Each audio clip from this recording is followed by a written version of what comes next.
Felix. I know he's not exactly a hero, but I'm really starting to like this guy. He's against Shadow Moth, so you know what? He's not evil, right? I think he could be described as morally gray. In season 3, he was a little pushy on Ladybug and rude to Adrien's friends, but you know, this kid is just cool. He's a cool kid. So Gabriel Agreste, I really enjoyed this episode.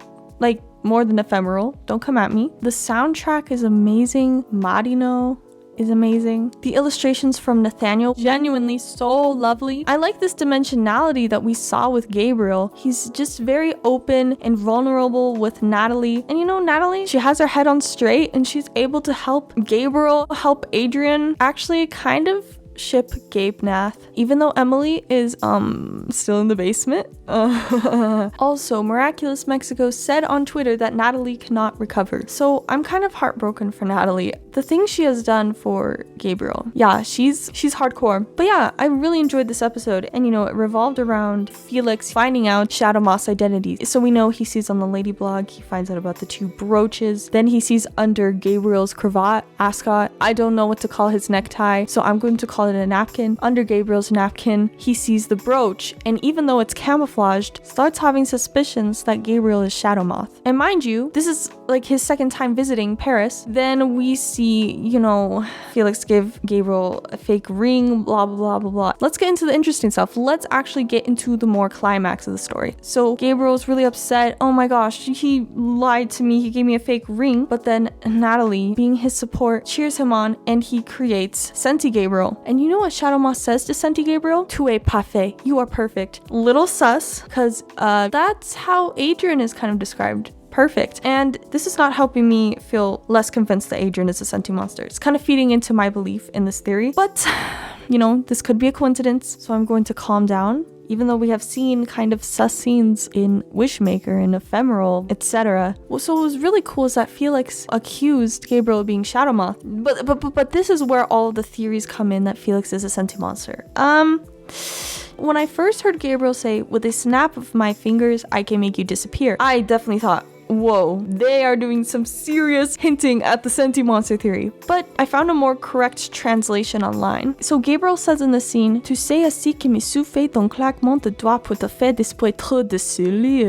Was that good pronunciation? No. But it means you also know that all I need is a snap of my fingers to make you disappear from this place. And you know, that kind of calms me down. Maybe just Gabriel has a lot of influence. He could snap his fingers, getting kicked out of this place, kind of turn people against him. The other thing though that Gabriel says is, I can destroy your life.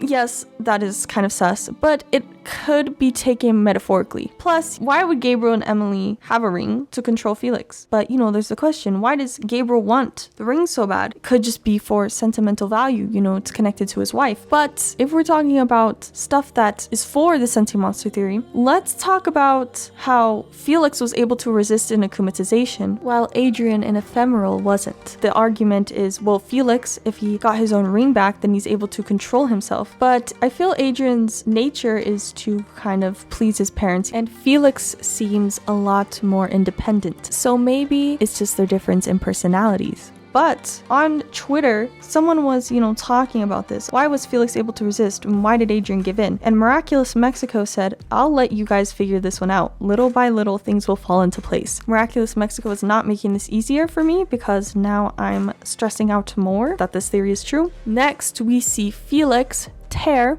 Senti Gabriel's pants with his cuff pin. Loved this out-of-the-box concept. And it's funny that Felix, who lives in London, visits Paris his second time and is able to recognize a Sentimonster so well. Not sure if that proves he's a Sentimonster. Maybe he knows how they work because he is one and he's been told about Sentimonsters by his parents. Then we see Senti Gabriel akumatized into the Collector. There's the fights. Not the most interesting, but you know, the joke where Cat Noir says that the fountain would weigh a couple terabytes. That was gold. That was good, Cat Noir. Good job, kitty. Then the scene I loved, Felix recognizing that Gabriel is Shadow Moth because the pants are fixed, and so therefore he was right about Senti Gabriel being a Sentimonster. And I'm really wondering what Felix is going to do with this information. Is he going to tell Adrien, hey, your dad is Shadow Moth, ha ha ha. Maybe he has no interest in trying to ruin his cousin's life. Really need to see what's going to happen, because the episode after this is Mega Leech, and we didn't see a continuation of Felix's newly found knowledge. So, you know, I really would have wanted to see a continuation. Just delete the episode Mega Leech. Just add Gabriel Agreste 2.0 episode. So the last scene is after the end card, and we see Gabriel say that he has a little surprise for Felix. And he puts presumably 2 fake Miraculous behind the portrait of Emelie. I'm assuming this is a bait, you know, to trick Felix. Would Felix really fall for this? Felix and his IQ of 200 would never consider your plans, Gabriel. And that spoiler image we got a while back, I'm really thinking this is now Felix's hand. It just adds up. It makes sense. Who else is supposed to find those Miraculous? Really wondering if this is going to happen in the last attack of Shadow Moth. Guess we'll just have to see. Thanks for watching, everyone, and lazy out.